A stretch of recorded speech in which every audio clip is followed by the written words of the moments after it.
There's a moment in every experience when your mind steps in. It arrives after the body reacts, after the heart feels, and it tries to explain what all of that means. In the last episode, you learned how emotion rises to help you understand the moment. Now we look at how the mind tries to explain it. The mind is the third compass, the storyteller, the interpreter, the meaning builder. It's the part of you that asks, what's happening here?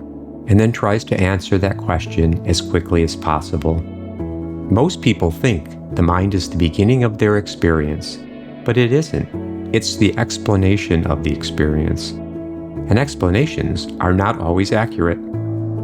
Your mind is constantly trying to protect you. It fills in the gaps. It predicts outcomes.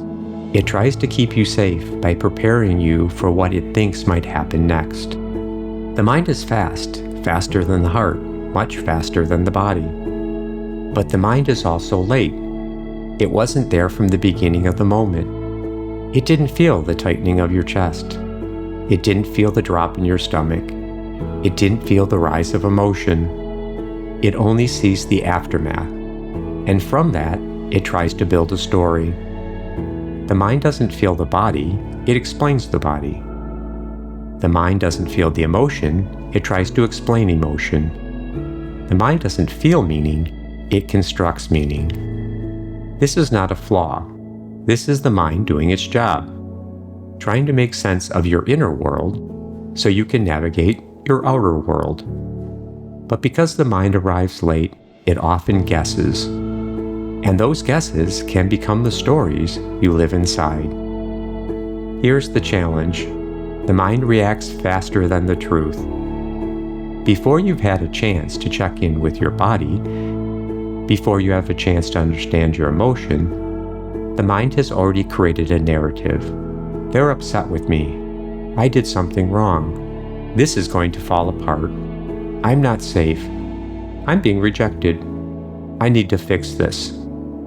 These are not observations. They're predictions. They're attempts to protect you from something that hasn't happened yet. The mind is trying to help. It's just helping too quickly. When the mind moves too fast, it overrides the body and heart. It replaces sensation with assumption. It replaces emotion with interpretation. It replaces curiosity with certainty. And once the mind believes its own story, your whole system reacts to that story as if it were real. Your body tightens, your heart intensifies, your state escalates. Not because of the moment, but because the meaning the mind created. The mind is not the enemy. It's not trying to sabotage you. It's not trying to make you anxious or overwhelmed. The mind is trying to protect you from pain, from uncertainty, from rejection, from loss, from anything that feels threatening. It just doesn't always know how to do that without jumping ahead. The mind is a brilliant storyteller, but it's not always a truthful one. The mind's job is to create meaning, but meaning created too early is often inaccurate. Meaning created without the body is disconnected.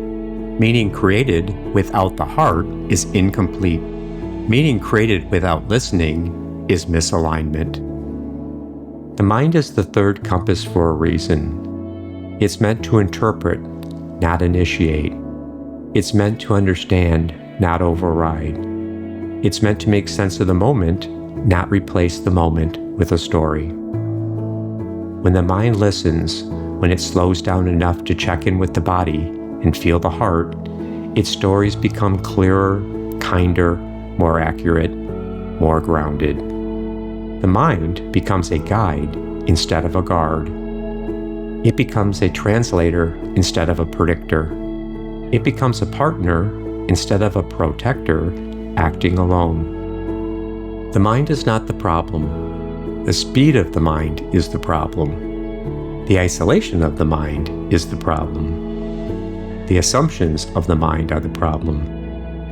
But the mind itself, the storyteller, is essential. It helps you understand your life. It helps you make choices. It helps you navigate relationships. It helps you build meaning. The mind is the compass that turns experience into understanding. And when you learn to recognize its role, your entire inner world becomes easier to navigate. In the next episode, we move from the third compass to the fourth, the soul's orientation.